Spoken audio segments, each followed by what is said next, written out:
Halo sahabat semuanya, saat ini sahabat sedang menyaksikan channel The Story, channel yang mengangkat topik sejarah dan semoga dapat menambah pengetahuan serta wawasan sahabat mengenai sejarah. Pada video kali ini, The Story akan membahas fakta-fakta di balik kerusuhan Mei 1998. Mungkin sahabat sudah tidak asing lagi dengan kerusuhan ini.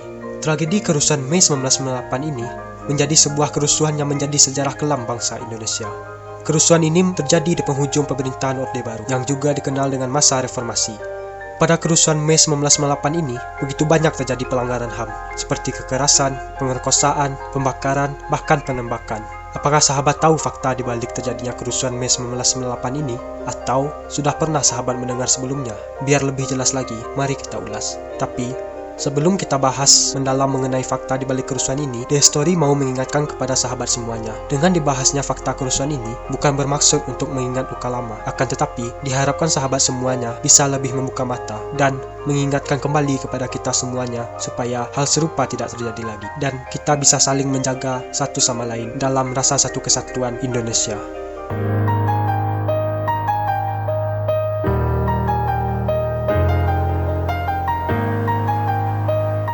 Bertepatan dengan bulan Mei, membawa kita pada ingatan kelam 21 tahun yang lalu. Saat itu, kekacauan dan ketegangan terjadi di beberapa titik di Indonesia. Unjuk rasa terjadi di mana-mana, demonstran turun ke jalan, dan berbagai cara dilakukan supaya mendapat perhatian dari para wakil rakyat. Sehingga bentrok dengan aparat keamanan pun tak bisa terhindarkan. Banyak pendapat yang menyatakan bahwa kerusuhan Mei 1998 ditunggangi kepentingan politik dan kalangan tertentu. Dalangnya bermain amat cantik, hingga misteri itu betah bersembunyi hingga kini. Bahkan sampai sekarang, terus digelar aksi protes, serta upaya-upaya dilakukan agar dalang penyebab kerusuhan dan hilangnya sejumlah orang ini bisa terungkap. Guna mengungkap dalang di balik kerusuhan Mei 1998, pemerintah pada masa kepemimpinan Presiden Habibie membentuk sebuah tim, yaitu Tim Gabungan Pencari Fakta atau TGPF, yang terdiri dari unsur pemerintah, Komisi Nasional Hak Asasi Manusia atau Komnas HAM, LSM, dan organisasi kemasyarakatan lainnya. Tim ini dibentuk pada 23 Juli 1998 dan bekerja hingga 23 Oktober 1998. TGPF ini dipimpin oleh Marzuki Darusman.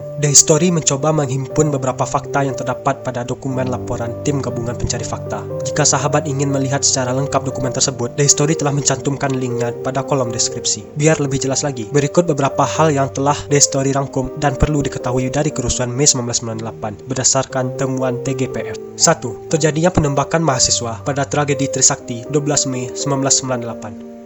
Kerusuhan Mei 1998 dipicu kondisi ekonomi, politik, dan sosial pada waktu itu. Sebelum kerusuhan Mei meletus, Indonesia baru saja selesai menggelar pemilu 1997 yang berujung pada diangkatnya kembali Presiden Soeharto sebagai presiden untuk ketujuh kalinya setelah 30 tahun menjabat. Pengangkatan Presiden Soeharto ini dilakukan oleh DPR secara aklamasi. Aklamasi adalah pernyataan setuju dari seluruh peserta musyawarah tanpa melalui pemungutan suara sehingga menimbulkan kontroversi. Bagi sebagian besar masyarakat Indonesia saat itu, Soeharto dikenal sebagai sosok yang diktator, kekuasaannya mutlak dan jauh dari kata demokratis. Kebebasan berpendapat dibungkam, banyak pelanggaran HAM yang terjadi dan terkesan ditutup-tutupi, sehingga mengundang gelombang protes dari masyarakat, terutama para aktivis. Krisis moneter juga tengah melanda Indonesia pada saat itu. Nilai tukar rupiah terhadap dolar di luar akal sehat. Harga-harga kebutuhan pokok melonjak tajam. Utang negara di IMF atau International Monetary Fund dan Bank Dunia pun menumpuk. Pada tanggal 4 hingga 8 Mei 1998, pemerintah membuat kebijakan menaikkan harga minyak 70% dan 300% untuk biaya listrik. Sementara korupsi,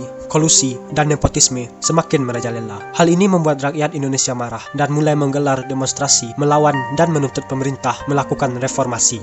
Pada tanggal 12 Mei 1998, mahasiswa dari sejumlah kampus yang berkumpul di Universitas Trisakti berniat menggelar Long March ke Senayan, menghampiri para wakil rakyat yang duduk nyaman di kursi kekuasaan. Namun aksi mereka dihalau pihak berwajib, hingga bentrokan tak dapat dihindari, dan aksi ini ditanggapi dengan tembakan peluru oleh aparat, sehingga menyebabkan 4 mahasiswa Trisakti tewas. 4 orang mahasiswa ini diduga tertembak peluru dari senapan yang diduga milik aparat kepolisian. Mereka adalah Elang Mulia Lesmana, Hafidin Royan, Hendriawan C, dan Heri Hertanto. Namun tuduhan ini disangkal karena pihak berwajib tidak disenjatai senapan berpeluru asli, hanya peluru karet, senapan air, dan tembakan gas air mata. Gugurnya keempat mahasiswa itu langsung membakar kemarahan seluruh mahasiswa di penjuru tanah air. Keesokan harinya, kerusuhan besar pun pecah. Terjadi penjarahan, perusakan, pembakaran, kekerasan seksual, penganiayaan, pembunuhan, penculikan, dan intimidasi yang berujung pada munculnya teror. Pada 18 Mei 1998, Ketua MPR DPR Harmoko meminta Presiden Soeharto untuk mundur, akan tetapi tak digubris. Mahasiswa pun menduduki atap gedung MPR DPR dan kericuhan pun semakin parah, sehingga Soeharto memutuskan untuk mengundurkan diri dari jabatan presiden secara tak terhormat pada 21 Mei 1998 setelah dia menjabat selama 31 tahun. 2. Adanya kelompok provokator. TGPF menemukan kerusuhan 13-15 Mei 1998 mempunyai pola umum yang mulai dengan terkumpulnya massa pasif, terdiri dari massa lokal dan massa pendatang yang tak dikenal. Kelompok inilah yang menggerakkan massa. Mereka memancing massa dengan berbagai modus atau tindakan seperti membakar ban atau memancing perkelahian, meneriakkan yel-yel yang memanasi situasi, merusak rambu-rambu lalu lintas, mendorong penjarahan dan sebagainya. Setelah itu, provokator mendorong massa untuk mulai melakukan pengerusakan barang dan bangunan, disusul tindakan menjarah barang, dan di beberapa tempat diakhiri dengan membakar gedung atau barang-barang lainnya. 3. Penjarahan. Pelaku kerusuhan 13-15 Mei 1998 terdiri dari dua golongan. Yang pertama, massa pasif atau massa pendatang, massa yang diprovokasi sehingga menjadi agresif dan mereka ikut dalam melakukan kerusakan hingga pembakaran, dan mereka kemudian disebut massa aktif. Kemudian yang kedua, provokator, yang umumnya bukan dari wilayah setempat. Secara fisik, mereka tampak terlatih. Sebagian dari mereka memakai seragam sekolah seadanya atau tidak lengkap, tidak ikut menjarah, dan segera meninggalkan lokasi setelah gedung atau barang terbakar. Para provokator ini juga membawa dan menyiapkan sejumlah barang untuk keperluan merusak dan membakar, seperti jenis logam dongkel, bahan bakar cair, kendaraan, bom molotov, dan sebagainya. Mereka juga memicu semangat para massa yang datang untuk melakukan penjarahan di suatu tempat dan juga melakukan perusakan. 4. Bermula di Jakarta Barat. TGPF menemukan titik picu awal kerusuhan di Jakarta terletak di wilayah Jakarta Barat, tepatnya di wilayah seputar Universitas Trisakti pada 13 Mei 1998. Pada 14 Mei 1998, kerusuhan meluas dengan awalan titik waktu hampir bersamaan, yakni rentang antara pukul 8 waktu Indonesia Barat sampai pukul 10 waktu Indonesia Barat. Khusus di Jakarta, kerusuhan dipicu oleh tertembak matinya mahasiswa Trisakti pada sore hari 12 Mei 1998. Penembakan mahasiswa Trisakti ini juga memicu kerusuhan di 5 daerah, kecuali di Medan dan sekitarnya, di mana kerusuhan telah terjadi sebelumnya. Sasaran kerusuhan adalah pertokoan, fasilitas umum, rambu-rambu lalu lintas, dan lain-lain. 5. Adanya orang hilang. Kerusuhan Mei 1998 tidak hanya menyebabkan 4 mahasiswa tewas. Sebagian orang dinyatakan hilang dan banyak warga mengalami luka, trauma, dan kerugian material lainnya. Beberapa orang dilaporkan hilang ke YLBHI atau Yayasan Lembaga Bantuan Hukum Indonesia, dan juga dilaporkan kepada Kontras atau Komisi untuk Orang Hilang dan Korban Tindak Kekerasan. Dan orang-orang hilang tersebut belum ditemukan sampai laporan akhir TGPF ini dibuat. Adapun nama-nama orang hilang tersebut adalah: pertama, Yadin Muhyiddin, 23 tahun, hilang pada 14 Mei 1998. Ia terakhir terlihat di Sunter Agung, Jakarta Utara. 2. Abdul Nasir, 33 tahun. Ia hilang pada 14 Mei 1998. Terakhir terlihat di Karawaci, Tangerang. 3. Hendra Hambali, 19 tahun. Hilang pada 14 Mei 1998. Ia terakhir terlihat di Glodok Plaza, Jakarta Pusat. 4. Ucok Munandar, 22 tahun. Hilang pada 14 Mei 1998. Ia terakhir terlihat di Ciputat, Tangerang Selatan. Terakhir, Wiji Tukul. Hilang pada akhir 1998. Ia terakhir terlihat di Utan Kayu, Mataram, Jakarta Timur. Wiji Tukul merupakan seorang aktivis dan sastrawan yang hilang setelah tragedi Mei 1998. Ia aktif menyuarakan protes terhadap pemerintahan masa Orde Baru. Dirinya juga berpartisipasi dalam banyak aksi demo yang digelar para buruh pabrik. Sayang, suara lantangnya berujung pada pengejaran dan membuatnya harus berpindah-pindah tempat persembunyian.